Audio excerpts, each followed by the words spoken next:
No, that if well now you yeah technically yes, but that's part of that's one specific thing having to do with um, viewing if a stock is eligible to trade. So when I say before you start trading at all, I'm talking for a About your emotions? even before that, even before that, and it's something I covered like on day one. It was the very first thing I talked about on day one. So I'm Begin, begin with the end in mind? yeah, yeah. It's not so. I'll give you a hint. Three, the number three. Oh, protect your bucket rules? Yeah. Well, yes. Use your bucket. Use Use your your bucket, bucket. bucket three? Three buckets. Use that. Yeah, yeah, yeah, yeah. Commit that to memory. Trade, trade what you're willing to lose? Yeah, bucket three. Your Vegas money. Your Vegas Yeah. money. But other parts of the money you have to have, this bucket one's the most conservative, guaranteed interest, savings accounts, CDs, um, uh, well, as brutal of an interest as it is, but checking accounts, you know, that's bucket one. Bucket two's more aggressive. It could be mutual funds. You could put in bucket two, which still have interest, but now it's not guaranteed. But they do offer interest. And then bucket three is the Vegas money. All right, so that's the most important, responsible thing to do before you start trading at all. Question two: what is the entire bull bear profit strategy based off of? And I put in parentheses, as you can see, technically. That's a hint.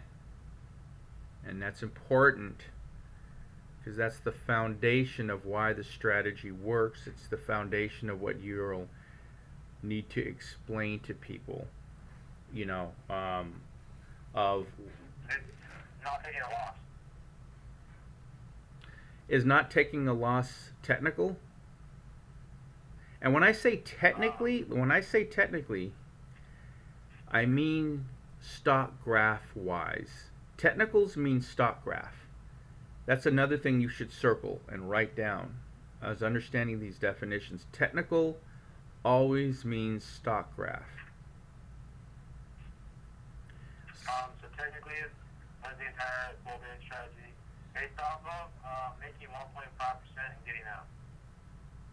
No, no. Even before that, it's what made me create this entire strategy. And 1.5% is not why I created the entire strategy. Or 1%. Uh, It has nothing to do with targets. Pets, price, emotion, time, and speculation. Woo, that's a lot, but the answer I was looking for was price. Price, price, price. Okay?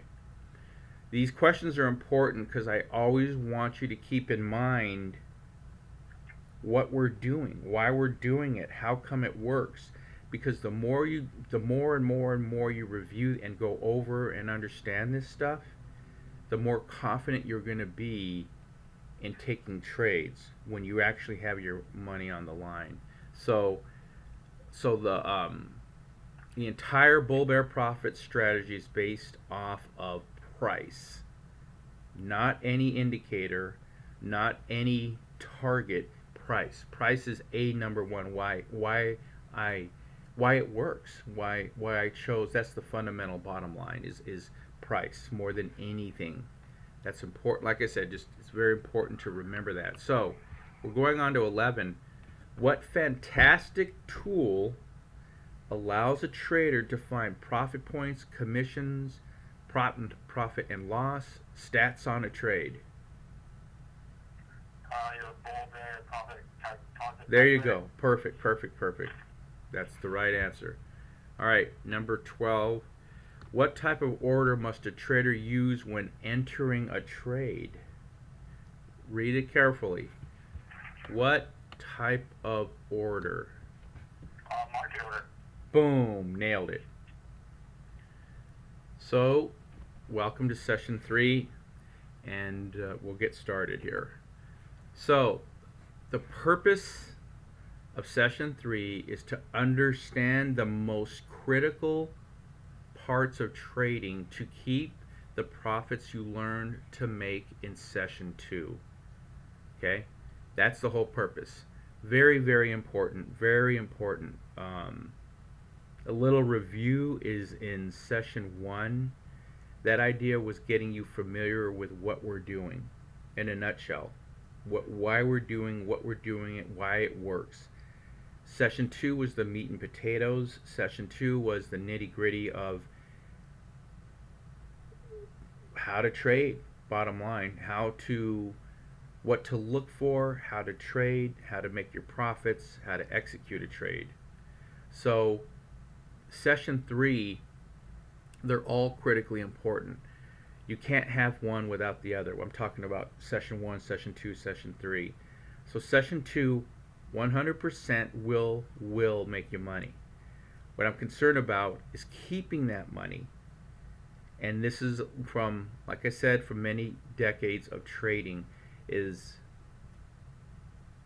what what good is it if you can make all this money if one trade kills it all and destroys you?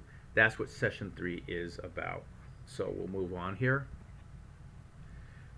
Discipline 1, the intangibles of trading.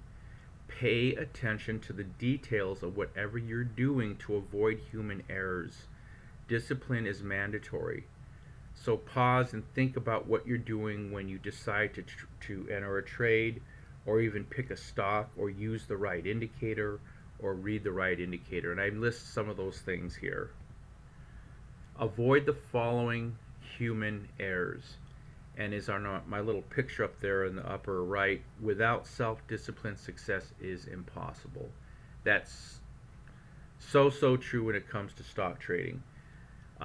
What I listed here, discipline and rules. Entering a trade at the wrong time.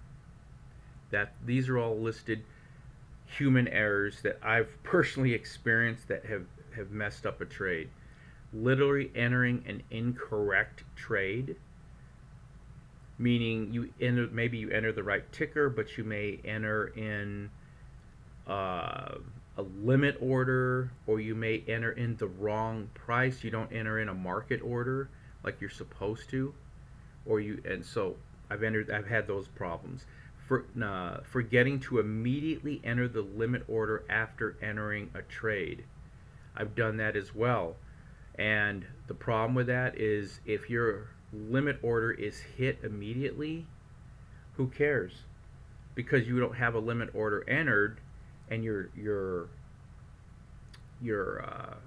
target may be hit, and price may rip right through your target and come back and reverse back, against you, and then you're done, because this precision trading is designed to take advantage of emotion. And if you don't have a limit order, a live limit order, you may not get your trade, and then you may end up forcing yourself to take a loss.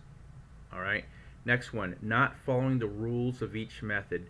Every method, as we discussed, is precise. Every method has a specific target that must be met, and every method has rules that have to be followed. Even finding a candidate, the TSV, the XM, reading that properly, the PM200 D3, those all have rules. So rules are critical, or you're just not going to enter. You're not going to get the right stock. Not dollar cost averaging when you have to. And dollar cost averaging, of course, is if price works against your trade. Oh, that was weird.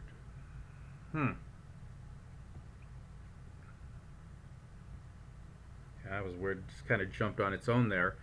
So anyway, the point is dollar cost averaging if the trade works against you. If it's day 3 or it's day 6, price is still working against you, and price has really jumped up, and the indicators have all gotten bigger, or larger, that's when you have to dollar cost average.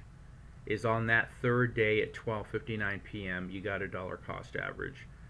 Okay, so so anyway, I stress that point here. Not the next point, not exiting a trade quickly if you break a rule.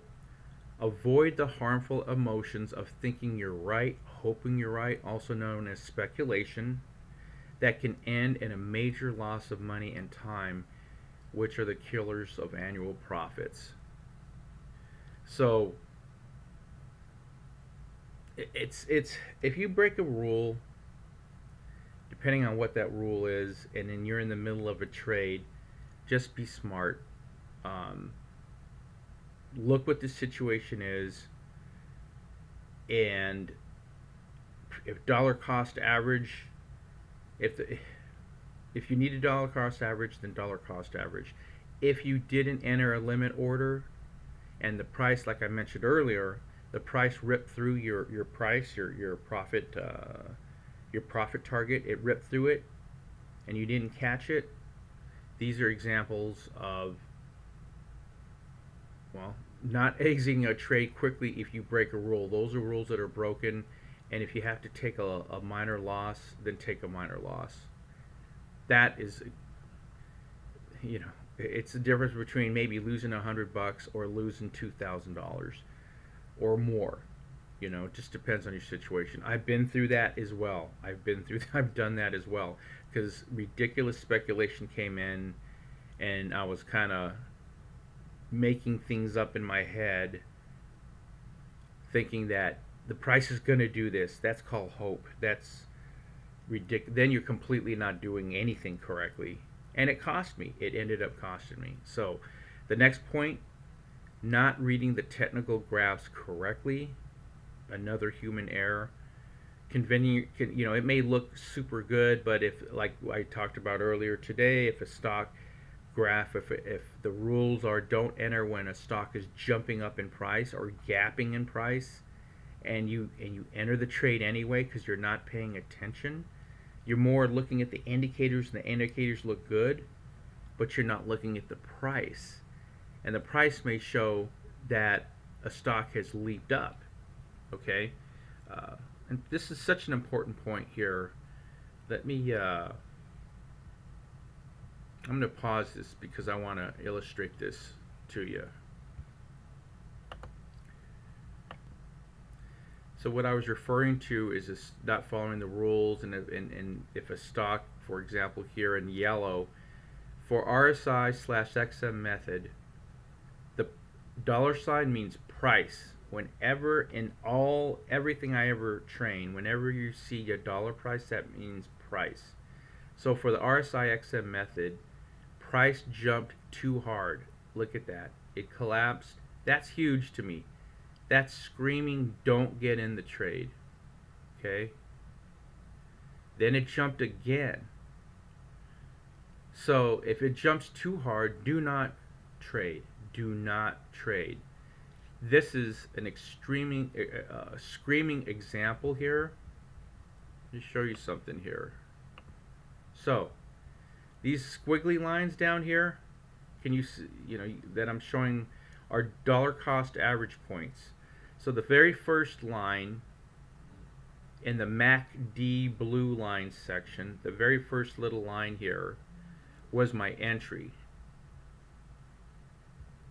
at $9.72. And in the green, on the chart in the green, on the upper left, where I have activity date, the fill price, the quantity, the cost basis, these I really, really want to drive home this point so you know what to avoid. And that this listed on October 4th, my entry was 972. On November 10th,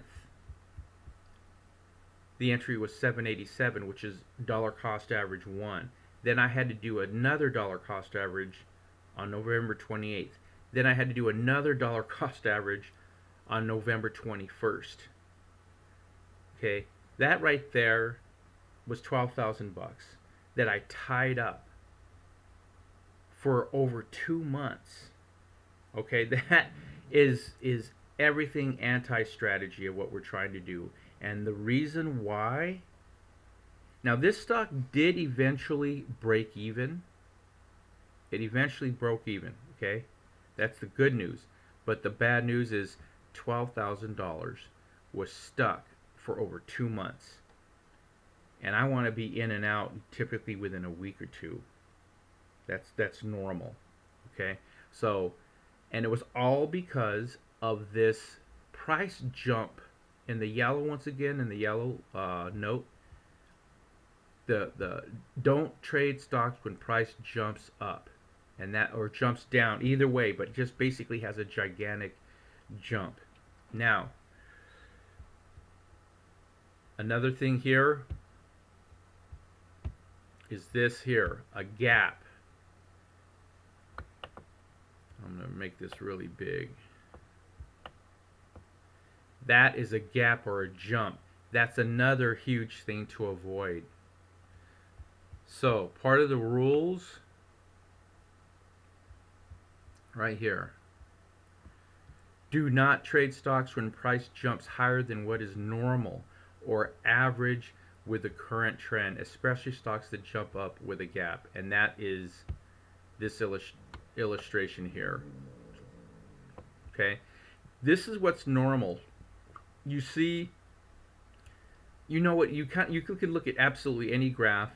This jump, that gap is abnormal, and that's abnormal for any stock. Stocks don't normally jump up and down and have gaps, and that's just not what is normal for a stock. So I think that point's driven home. All right. So I think I've driven that point home enough.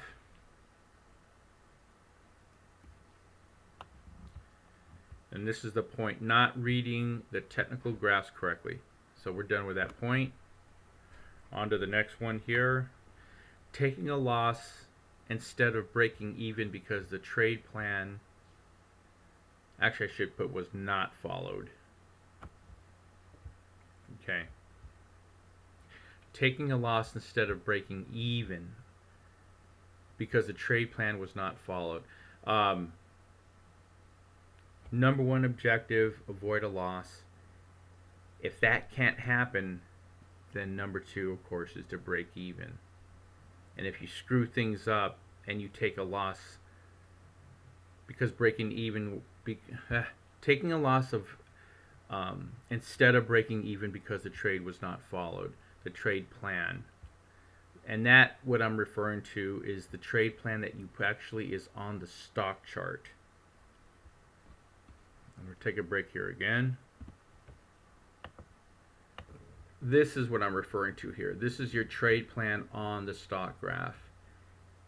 And not following this and end up taking a loss instead of breaking even because you're not following your plan.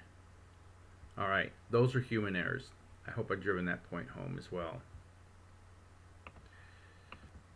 We'll move on. Discipline 2, constant and never-ending improvement. That's huge, huge, huge. Now, what we have here is SWOT, S-W-O-T, before, during, and after a trade. And after trade means post analysis, when the trade's over, and if something didn't, you could do better, then take care of it and correct it. And here, of course, I list what SWOT stands for: strength, the weakness, opportunities, and threats. And that's how I always assess a trade, especially if it didn't go right, or even if it did go right. You know, those were opportunities, those were strengths. And believe it or not, what's really more important to me than anything, as far as constant and never-ending improvement, is the weakness and threats part of what's going on here. So your goal is to constantly improve by turning any weakness into a strength. Always ask better questions to get higher quality answers.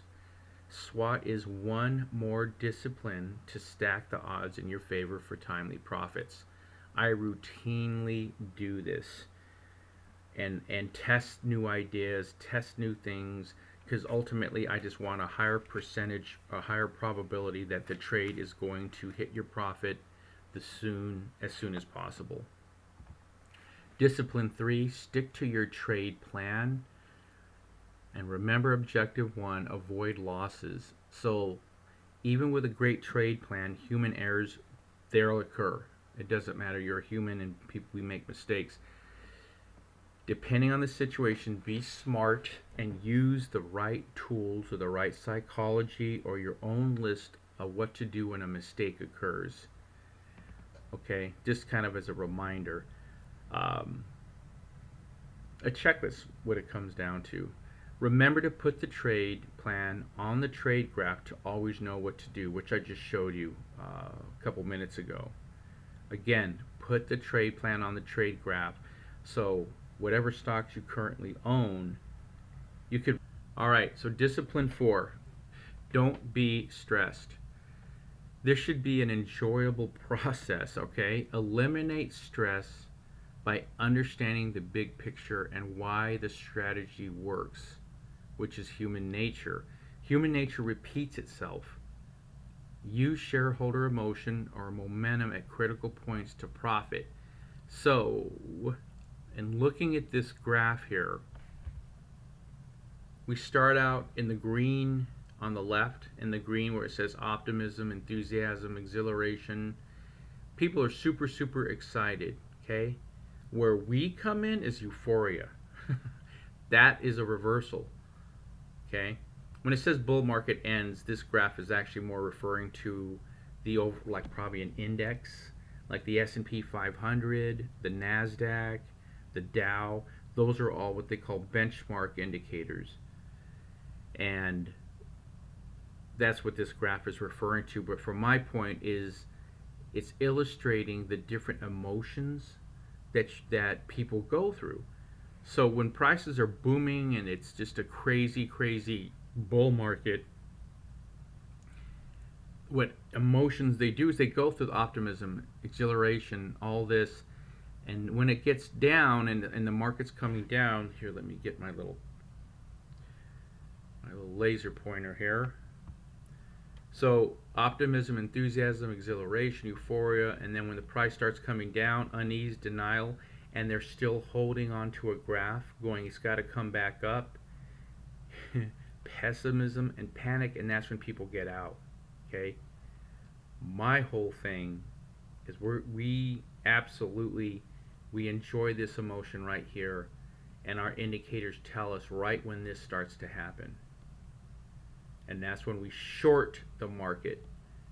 And the opposite, and that's what's going on right now, by the way, is there's indexes are making historic highs, so that's why we short a lot. The majority of trades we're doing right now are shorts because we're taking advantage of this. Now, when the time will come and the market plummets, we're going to start going long right here. Right here is despair. This is the bottom of the barrel, despair. That's when we're going to start to go long. And then we're out. Before we get to hope, relief, and optimism, we're going to be out. Okay? Very important. Discipline 4, don't be stressed. Just let the strategy work for you. Discipline 5, always keep it simple. Strive to simplify everything using common sense. That includes processes, methods, bookkeeping, anything to make it easier and quicker and simpler. The clearer the mind, the better trader you'll become. I can't tell you how important that is as well. All these are important to be a great trader. So, discipline 6, think like a computer. There is really only one emotion that can hurt you, and that's fear. Okay? To avoid that emotion, be like a computer and do what you're supposed to do at the right time. Don't think, just do. Just do. Okay? Example, set limit orders immediately after a trade. You should be like an automatic. It should just be automatic. You do that. Enter a trade at 12:59 Pacific Standard Time. Obviously, it'd be about 1:59 Mountain Time. or hit the right button on your keyboard when entering a trade. These are the things where mistakes can happen. So that's my point. Be a computer. Just do it. Just do what you're programmed to do. Discipline 7, use your defense strategies to avoid losses. Defensive strategies here. There will always be a stock that defies human nature, and your trade will not go according to plan. Use the defensive strategies from session 1, which were Rule 1, do not take a loss. Rule 2, see rule number 1, do not take a loss. And Rule 3, if losses start to occur, then dollar cost average if needed to make sure the trade breaks even. That is our most fundamental our defensive strategy that works. It works. Okay? We want profits, period. Discipline 8. Repetition is the mother of skill. So this kid has to do repetition to learn how to tie his shoes. I kind of like that picture to illustrate repetition is the mother of skill. So outstanding stock trading is a skill, and repetition will give you that skill. No matter how simple it is, practice. Critical aspects of trading should be second nature and become automatic. Very, very important. Discipline 9, follow the rules. Follow the rules of the method for every trade. The bull bear profit methods are rule-based, they're precise, and designed to profit or break even. Success does not come without discipline, and following the rules equals being a smart trader. If anything's going to hurt you, it's not going to be the strategy. It's going to just something that you can avoid. It's just going to be something that, like a human error, like I keep driving home. So discipline 10 is putting it all together, putting the pieces of the puzzle together here. The bottom line, protect your money, create supplemental income. Remember, protect your money. That was what we started out with as one of the quiz questions was bucket number 3, protect your money. Okay, then create supplemental income using the bull bear profit strategy and methods, which was session 2. And keep your money using the intangibles of trading, which is today's session 3. Enjoy the process and cheers to success. Okay. All right. So I'm going to pause this here. And after discipline 10, this formally ends the presentation.